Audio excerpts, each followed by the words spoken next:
Broadcasting live from the Business Radio X studios in Phoenix, Arizona, it's time for Phoenix Business Radio, spotlighting the city's best businesses and the people who lead them. Welcome to 3C Amplified. I'm your host, Jacqueline Destremps, and here to highlight the businesses, nonprofits, and individuals collaborating to amplify their impact in the community. This series is sponsored by Another Hand Advantage, where I create marketing strategies for community-minded small businesses and nonprofits that fit your schedule and your budget while making your brand stand out in front of your audience. And today, joining me in the studio, I have Sherry Eklund, founder of Teen Strong. Welcome, Sherry. Thank you. I'm excited to be here. I'm excited to have you here today. Yeah, seems like a Friday. I know, it does seem like a Friday. So I actually just want to kind of jump right in and to talk to you a little bit about, obviously about Teen Strong, because we want to hear all about that. But I guess I really want to hear too about what was that journey like up until Teen Strong, because Teen Strong hasn't been around for very long. Correct. Right. Correct. So how'd you end up in this place with Teen Strong? You know, I've been very fortunate. I have been able to reinvent myself actually a couple times in my career. Education and corporate training has been my career for most of my adult life. And then when my husband became a private pilot and we got into the flying and just touring the state and just having a blast, we decided to launch a business that would support that hobby. Yeah. And that's an expensive hobby. Yes. So we decided that we would start an aerial photography business. And we've been doing that for the last 13 years. And it's been wonderful. My husband and I love to fly, obviously. We love to work together. And it's just been a great journey. But a couple years ago, drones came into the picture and completely really changed the dynamic of the business. And if you're a pilot and you love to fly, the drone path really isn't the most exciting. Right. And most of our clients are commercial real estate and commercial construction companies. And so a lot bought their own drones. And so they didn't need us as much. I still work aerial photography part-time. I still fly a couple times a month. But it just kind of really slowed down. And I'm thinking, okay, I reinvented myself one time. Let's reinvent. My degrees are in education. And kids and youth have always been my passion. So I saw the change in the aerial photography business as a path for me to change my own journey. In a very short period of time, this is about 2 years ago, I started hearing and reading about stories that basically had the same theme. And the theme was that kids were going through situations because they didn't know the resources that they had. And so I saw that again as my way to change my path, my journey. And we created Teen Strong as a website to help the kids know where the resources are, be one place to get resources and information to get them through their challenging years. So it's been quite the journey the last, 15 or so years. So it's been great. Yeah. So that second time around, when you decided to start Teen Strong, how do you think that was different than maybe that first time when you decided to go from that corporate training to the aerial photography? What were those 2 points in your life? This, very different. Yeah. A lot scarier. Corporate training, that was always my path. And then when we went into the aerial photography, my husband being in construction in the Valley for over 30 years, we had a lot of connections. And so we instantly had a successful business. And so it was great. And it wasn't hard. Yeah. It was like, I could do this. Teen Strong, completely different story.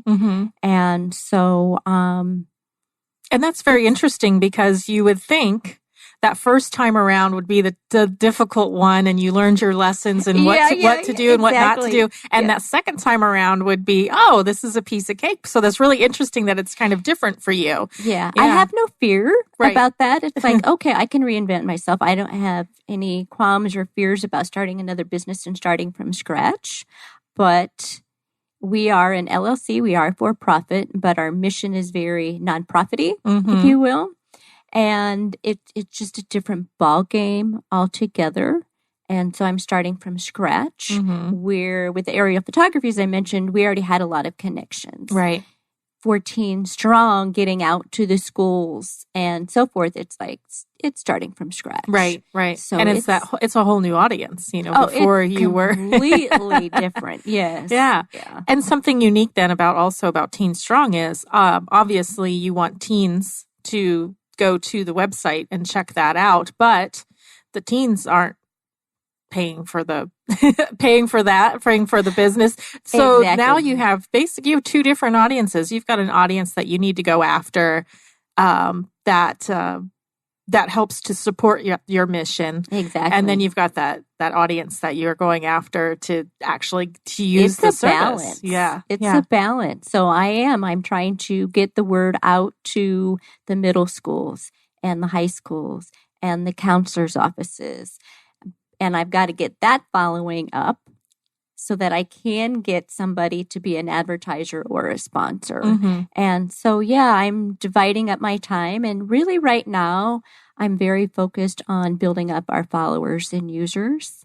I do have a couple advertisers. I have a couple sponsors. But it's a matter of balancing that time with the schools being out for the summer. I had time to focus on partnering with behavioral health facilities because that's a huge organization that I need to be able to target and have our brochures. Our website's available in English and Spanish. Our brochures are as well.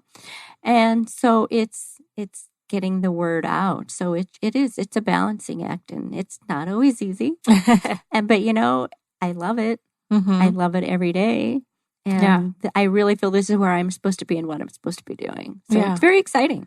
Yeah. And part of the website that I thought was really interesting. So a lot of times when you think of like a directory type website or a resource guide, you're thinking it's just a listing of resources. But what's unique about Teen Strong is you actually have articles. Who are those articles written by? Who have you found in the community that's helped you out with that? Oh, sure. Absolutely. We did want the website not just to be the resources. So I have a team of 7 writers that I have found through some writing organizations and through LinkedIn. LinkedIn's my new best friend. And I really have a fabulous team. So I have 7 team writers. And then I also have a health and wellness team, and they do some writing for me. I have made some great connections in the community. I've partnered with Teen Lifeline for suicide prevention, and they write quarterly for us. I've also partnered with Planned Parenthood, and they do writing for us on sex education and a variety of the different communities out there. So it's been really great to be able to pull teams together to get the information out there. One section that I'm hoping to launch in the next couple of weeks is mindfulness. So through some networking that I've done, I've been able to connect with somebody that's going to be an excellent writer for bringing that component to the website and helping meet the girls where they are and help them find that inner peace. So I'm really excited about that. But it's a lot of networking and just getting out there. Yeah. And how early then in your thoughts on bringing Teen Strong to life, how early on did you realize this can't just be me? I'm going to have to start looking for a team to help me out with some of that writing. Was that something that you had thought of from the very beginning? You knew that was going to be that path, or how did that unfold? Yeah, I originally have been fascinated for a while now with e-magazines. So I was kind of thinking about going down that path. So I knew I would need writers and advertisers and so forth. But I decided I didn't want to go the subscription route. I didn't want my audience, the teens and their influencers, to have to worry about a subscription fee. And I just didn't think I would be able to reach as many kids.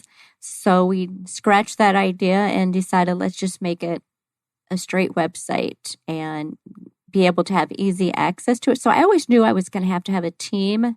And I just started doing my research I did about 6-7 months of research before I met with the web designer to sit down and say, okay, I'm ready to go. Mm-hmm. So a lot of time finding the right people, connecting, and so forth. So it's always a process. Right. And it's evolving. Well, it has evolving. to. It always has to be evolving Yeah. because it's in this day and age, things change so rapidly. They do. And the way that you can get information out to teens, I mean, especially in that market, is going to be changing. So it's definitely something you have to be. Exactly. You have to be very accepting of change.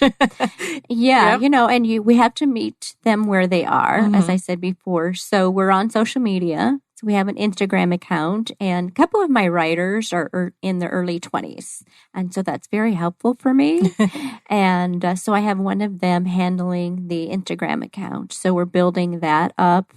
We're, of course, on Facebook, but that's really for the parents and other influencers and so forth. So I need to get better at posting on that and staying in touch with that.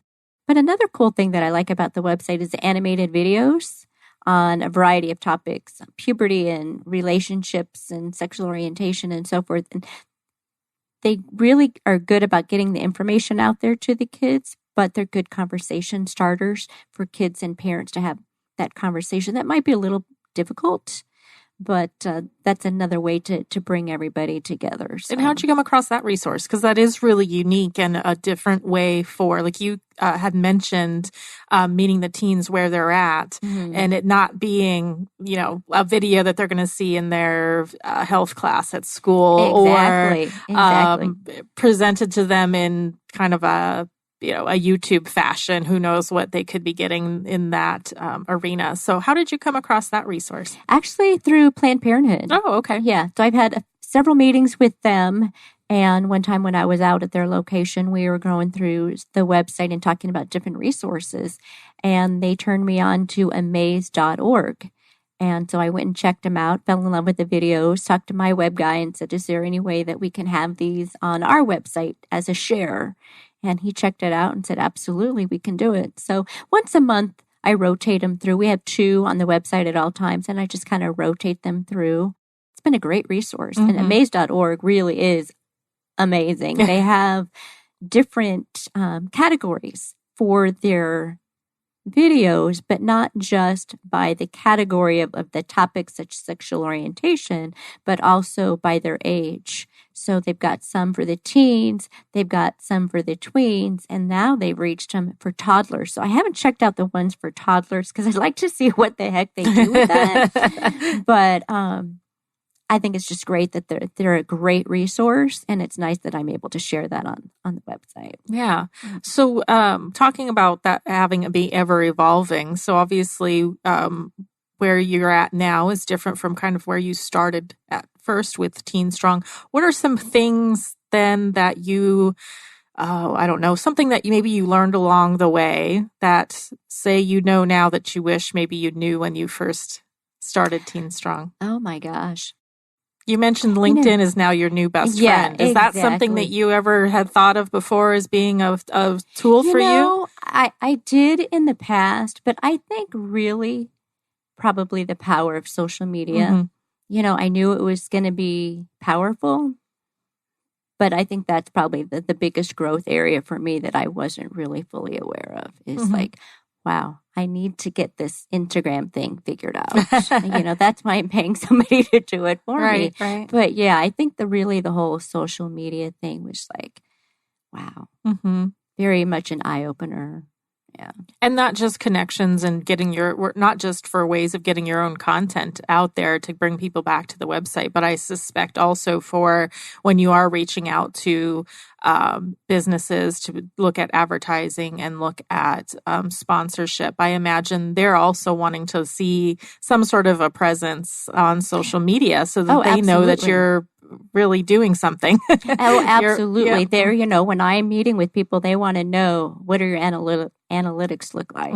And so I've got to be able to show that. And that's been an education as well. Right. And so with the aerial photography business, we worked it in a different way.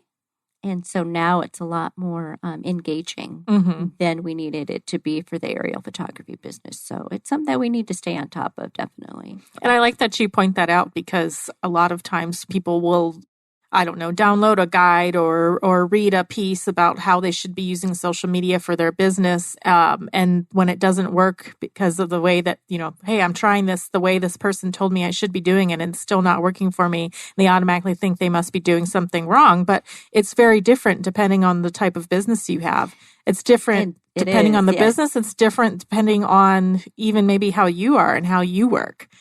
It is. And I still read those articles. Yeah. I'm still going back and forth on those. But because there are so many different opportunities and avenues to approach it, it can be very overwhelming. It can be. It's like, okay, I need to step back, regroup, and see where I am right now and what's going to be my best path to move forward with the next 6 months.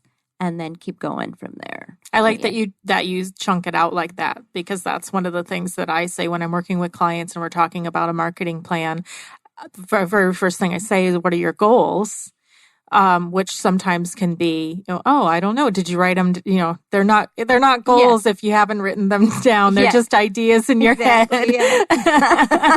But looking at like a realistic time frame to that as well, and then kind of scaling it back from there and looking at what you can do at this point. Because even though you've got this team of writers and such, is it still just you kind of behind the scenes at Teen Strength? Yeah. So there's only so much you can do. Exactly. It gets overwhelming. It really gets overwhelming. But like I said, I'm loving it. But you have to be focused. You have to be organized. Otherwise, it just isn't going to happen. Right. Yeah. And you said you are still involved also with the aerial photography business as well. So, I fly a couple times a month, 2-3 times a month. I try and just group everything together so I'm not flying onesie-twosies. Right. And so, very full calendar. Very full. So let's kind of get into a little bit. We've touched on it some, but to kind of get into the real nitty-gritty of the website and some of those resources that are available. So what happens? A teen comes across the website or, picks up some information, a brochure, it goes to the website. What types of information can they find on there? And kind of what are your goals for what type of information and going to bring to them? Sure. As I mentioned earlier, we wanted it to be not just a resource directory, but that really was the reason why we started it. We wanted to make sure that the kids knew that there were resources out there, that people care about them and want to help them. So we do have a list of hotlines and helplines for immediate situations. We list community programs that they can become involved in for education and leadership if they need resources for eating disorders or substance abuse and so forth, food and shelter. We've got that. But each week we add in a couple fresh articles that are written by our team. They can be on self-harm. We did a 5-part series on eating disorders. We did a series on STDs. At least one article a month is on the whole body positivity movement, because young girls, very much struggle with low self-esteem and body image. So I want to have at least one article a month on that topic. So we have a variety of topics that just really range from anything that might be applicable to a young girl. We've got that. But then we have, as I mentioned, our health and wellness team. So if a young girl has a question about her changing body or her diet and nutrition or emotional changes that she's going through at 17 years old, they can email in a question. It actually comes to me, and then I give it to the appropriate provider. They'll read it and write up a brief Q&A, and then I post it on the website as a question and answer, but it's anonymous, so nobody ever knows what girl asked that question. So I think that's really a powerful tool that we have. I've done some focus groups, and I'm always amazed at the questions that we get. But then I just make sure that we get that posted on there and that they're aware of that. But that's something that's really useful and helpful and sets us apart from other directories because we have other pieces of information. We have Money Matters. So we have a CPA that every month writes an article on budget and finance information that would be good and applicable to a young teen. Maybe they need to know how to create a budget. How do they save for their first car? Oh my gosh, what's the difference between a credit card and a debit card? Things like that. We have some business people writing essential job skills. So on communication and leadership and time management, how do you build those skills so that you are going into the workplace the best that you can be and the best that you can offer to an employer? We also have an app of the month and Fab Read and so forth. I said we're going to be starting the mindfulness section. I'm really excited about that. Yeah, I think that's going to be really cool. And we also have stories that inspire. So it's one of the main things that I want with the website is for young girls to never feel alone. And so if we can have other young girls share their story and help other young women know that they can survive whatever situation they're going through and come out stronger on the other side, I want that. So I'm always looking for new stories to be able to put out on that. So it's very exciting because we really are unique. And nothing else is out there like that. So I'm very excited about it, very proud of what we've been able to do in a short period of time. We're just 13 months old. I was just going to say, I don't know that we ever actually said that yet, but just 13 months. Yeah, so it's exciting. It's a lot to pack into those first 13 It months. is. Sometimes I get frustrated, but then when I step back and think about where you were a year and a half ago, and then I'm like, yeah. I'm doing okay. This is good. This is good. I like that the topics are so diverse, and it doesn't necessarily have to be it's a girl in crisis that is headed to the website to find this information. There's topics on there that they can check in on weekly, monthly, and like you said, just the budgeting aspect of it, I think, is just really important. If it's not something that they're getting in any kind of programming in school or from even at home, maybe their parents don't even budget. Well, think about it. Right now, the big thing is adulting classes. Yes. Well, why is there even a need for that? But okay. But, how do you do these things? How do you go to the bank and open a savings account or a checking account? How do you write a check? I mean, how do you do laundry? How do you use knives in the kitchen? These kids don't know that. They're not getting that. So, okay, we can help provide that. So when you, going back to then when you first started, how many of these topics did you already have in mind? Like, this is what I want to make sure we have on the website. And what are some of those ones that kind of evolved over time? Oh, the vast majority have evolved over time. I had my list, but then when I started talking to the writers, I was, extracting ideas from them. And so I've got a very strong list, but it's always evolving. I mean, I am out in the community every week. And so I'm meeting new people and getting new ideas. And one thing that we do once or twice a month with the articles is I have one of my team members interview somebody from a nonprofit organization, and we feature that on the website. And so that's another way to help them, but get that information out there and just kind of keep getting fresh and new ideas on what's important to these girls, what's going on in their world right now.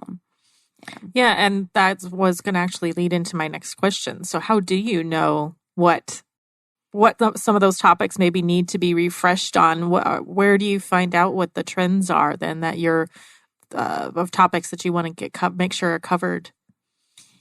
Just being out there, talking to people at the school, talking to prevention coaches, talking to kids, having focus groups. So what I've started doing is when I'm out at a middle school or a high school, I'll have a sheet of paper and they can just come in and write a question down if they have a question for a doctor or a nutritionist or whatever. And that gets submitted. And then also I have a little sheet that says, what topics are you interested in? And all they have to do is put a little tick mark by it. And that kind of helps get me going. But the more I'm out in the community and talking to people, oh my gosh, I am just constantly writing out new ideas. And my writers, they're wonderful. They'll send me some ideas that they have. I have one writer who's wonderful, and she does a lot on eating disorders and anxiety and all of that. So she sent me a list. So we've got a lot of topics, but what I try and do is only set the calendar for a couple months out, because if there's something that's popping up in the news, I want to be able to address it right away. Right. I don't want to have the article list post dates so set and rigid that I can't move things around and pop it in there when it is really a hot topic. And so that's what's nice about it, just being me. Yeah. I get to dictate what I do when I do it. So that's been really good. But yeah, I have that flexibility. So if I see something, my sister's great. She sends me text messages all the time on, oh, did you see this article? Check this out. This is what's going on right now. So another great resource is family, friends, anybody, just talking to people. Right. You know. And now the obviously anybody can access the website, Right. but it's not just geared towards Arizona teens, correct? Is it? Correct. The resources is for Arizona. But other than that, it's for anybody around the world. And it's not just for girls.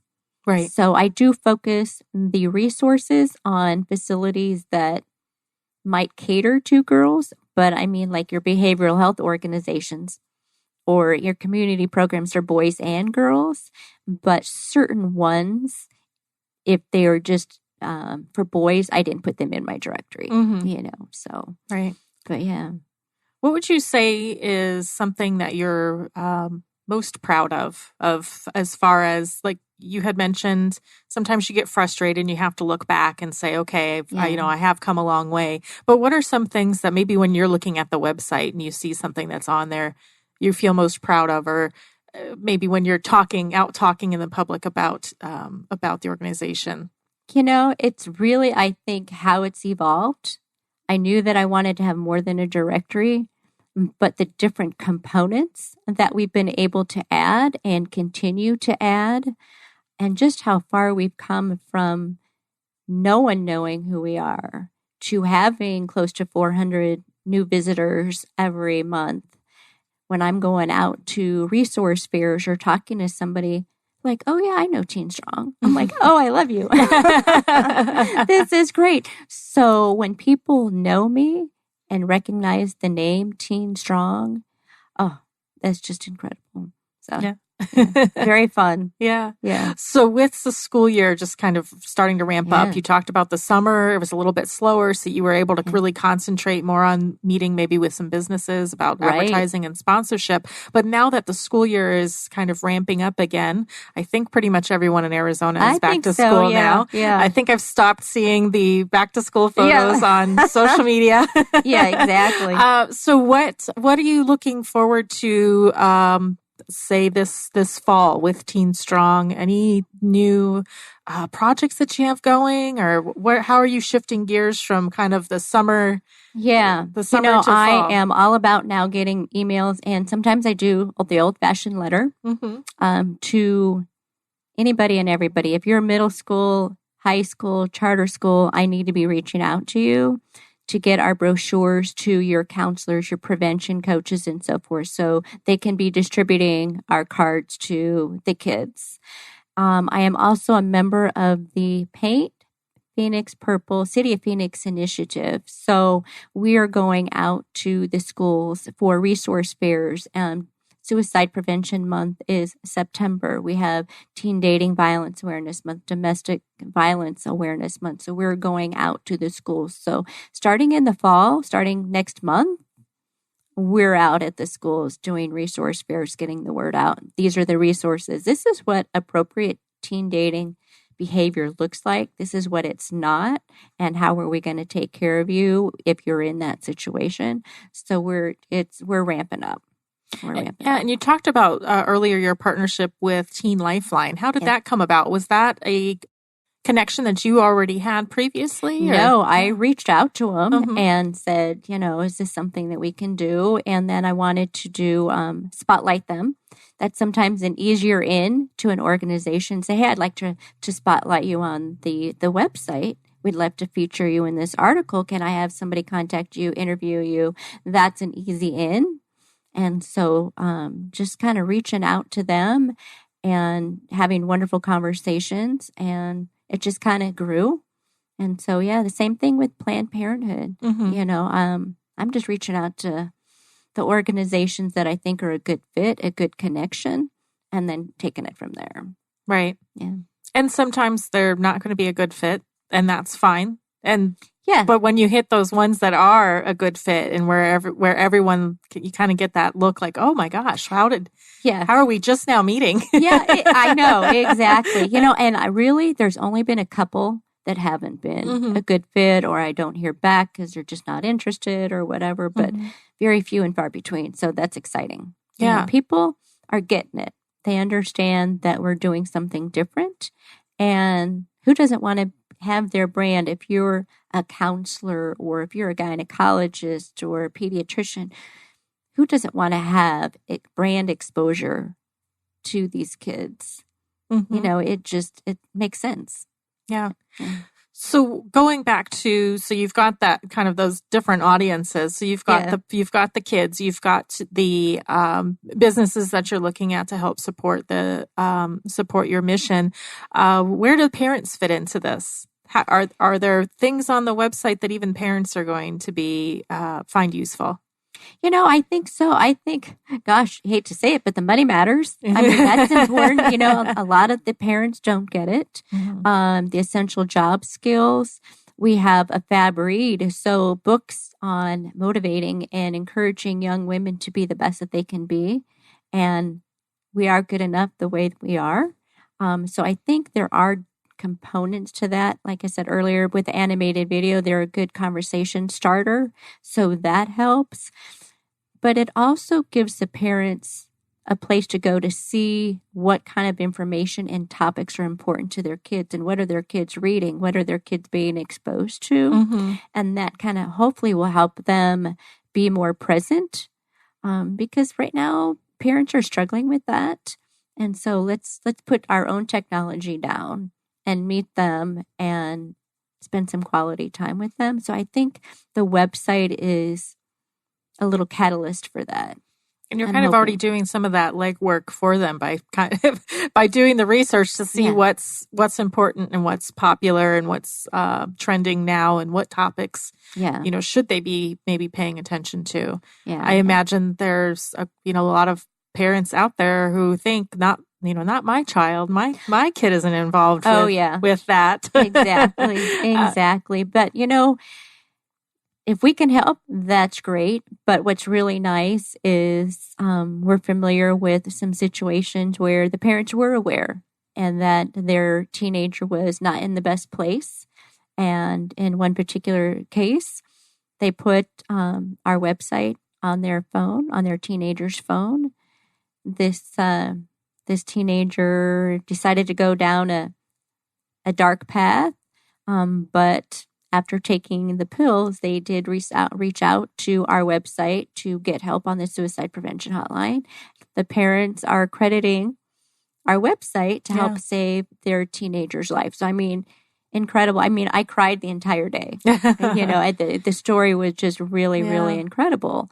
And so when we're able to help parents help their kids, that it's just amazing. I mean, I wanted to build this website to give back to the community and have resources and help kids, but to have it and see it happen, and in just over a year's time being able to make that kind of difference, it just blows me away sometimes. But there's just so many things that I think parents can do that aren't hard, that we need to help them do that. And I imagine, and one of the questions I was even going to ask you was, hey, let's hear about some of your success stories. But what's difficult with the way that this is set up, there's probably not a lot of that.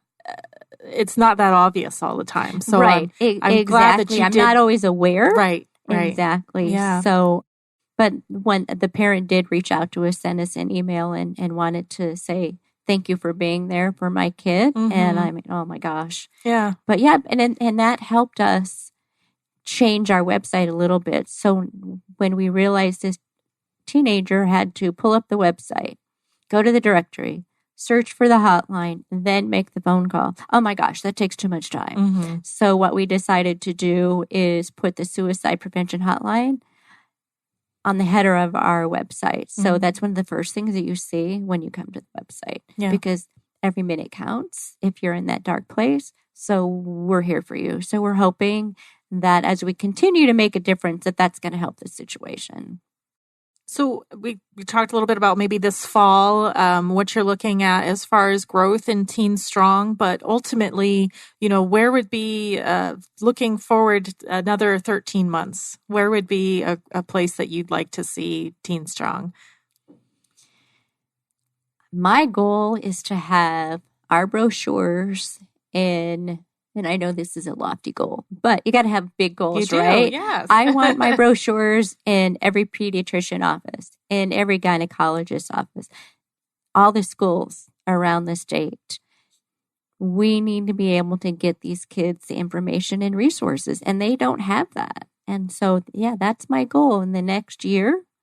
Just keep pounding it and just keep getting the word out and getting our brochures in the hands of those kids, and then go from there, grow from, Arizona maybe to another area.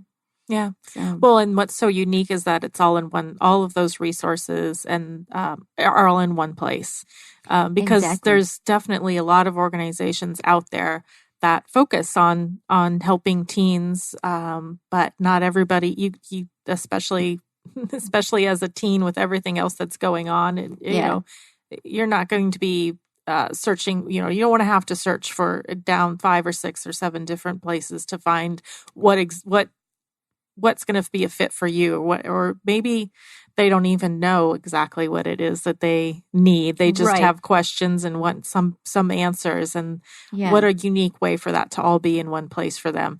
And like I said, I think it's just a tremendous resource for even parents to even go on there and kind of look and see, okay, what topics are on here. Well, I mean, one, they should know what their kids are looking at anyway, but even for them, just to even see what those topics are. Exactly. And it doesn't matter what socioeconomic status you are, you need the information and you need resources. So to have one place for that, my personal opinion is that that's really good. I mean, there are different county resource guides, and they say they're teen resource guides, but they have sections for veterans or seniors or something like that. So to find something that's truly dedicated to teens is unique. Mm-hmm. And so we've just got to... It makes them feel like that information is for them. Personal to them. It's personal to them, and it's and feeling comfortable, I think, too, like you said, to be able to reach out on their own if needed with those resources. Exactly. And I think having it presented in a way like this is for you would make them feel more comfortable in doing that, rather than it being presented in a way that, I don't know that I should be the one to make this call, or I don't feel they might not take me seriously if I contact them. Yeah. So exactly. So because you've kind of gone through that journey, you've made a couple of different, pivots in your career. What kinds of advice, if somebody out there is listening to this and they're thinking, I like what I'm doing now, but what I really would love to do is this other thing. What advice do you have for making that leap? Don't be afraid and do it. Yeah. I wouldn't be where I am today having the successful aerial photography business and, making a difference already with Teen Strong if I was too afraid to make that jump. My husband is extremely supportive of everything that I do. But so if I didn't have his support, but don't be afraid to do it. If there's something else that really is a passion for you, you got to go for it. Mm-hmm. If you can make it happen, then you need to make it happen. And I would add too, and realize that things can be changed along the way. Just because you say, I'm going to do this, and you start doing it, and that's not what you think, doesn't mean that, I failed, I can't do it. Just change it up a bit. Yeah. Yeah, no, I mean, it's been a long journey, but it's been worth it. But yeah, you've got to have the confidence in yourself to be able to say, I can do it. And this is really what I want to do. And if there's a passion that you have, go for it. Just remember, though, when your passion becomes work, it does change the ball. It does change. Yep. It does change it. But, it's all good. It's all good. Yeah. Yeah. So as we wrap up today, what are some things that you would like to get out there as far as listeners who are listening and they want to become involved? We've talked about there's ways for businesses to sponsor and to advertise, but Correct. What are some ways if somebody's listening and they're like, I love this, I want to be involved in some way? Do they go to the website? Do they reach out to you? What's the best way? They can go to the website and go to the contact page, or you can just email me at info@teenstrongaz.com and just get out. Sometimes people want to be a contributor. And so we have that link on the website as well. But yeah, visiting the website, getting a good feel for what we're offering is a great way to just start and then reach out and say, this is what I'm interested in. I mean, if you'd like to be a writer or an advertiser or a sponsor, whatever the case may be, we're up for it. Because it's those advertisers and sponsors that really keep this directory going. Exactly. Right? It's important to kind of point that out because like you said, it's not a subscription service. Yeah. The teens aren't paying for this. Schools aren't paying to get this information out to them. So really, in order to keep this up and keep this going, you're relying on help from advertisers and sponsors who really have, really see how important this is that this get in front of those teens. So exactly. Yeah. Yes. Thank you. Yeah. Advertisers and then sponsors, we call them a friend on Teen Strong. Mm-hmm. And so for somebody that believes in the work that we're doing, but may not have the budget to be an advertiser or may not be looking to have direct brand exposure to the kids and their parents, they can still support us through being a sponsor, or like I said, I call it be a friend of Teen Strong. So yeah, thank you for helping me get the word out. Yeah, definitely. Yeah. And you mentioned social media. You said you're on Instagram. We'll have all those links when this broadcast is published as a podcast. But if somebody's listening right now and they want to reach out to you on social media, where can they follow you? On Instagram, Teen Strong, and Teen Strong, and then we're on Facebook as well. Okay. Yeah. Yeah. Great. Thank you. Yeah. Well, thank you so much, Sherry, for coming in today and talking about this. I think it's one of those topics, going back to, you already have a career. And I think what was unique about you is you've done this twice. You've already got crazy woman. You've already got a career and you want to change things up. You did that once, you did it twice. It was exciting though, to learn that it was actually easier the first time than it was the second time, but letting people know that it is possible to do that. So thank you so much for sharing your story about that. I can talk forever on Teen Strong, so I appreciate the opportunity. This is wonderful. Thank you. Great. Thank you so much, Sherry. Well, you've been listening to 3C Amplified, where we share how others are connecting, creating, and collaborating to amplify their impact. And we hope we've inspired you to do the same in your community. Until next time, I'm Jacqueline Destremps with Another Hand Advantage. Let me help create a digital marketing strategy to put your organization's mission in front of your target audience and highlight the impact you're having in your community. Visit anotherhandadvantage.com to learn more and connect.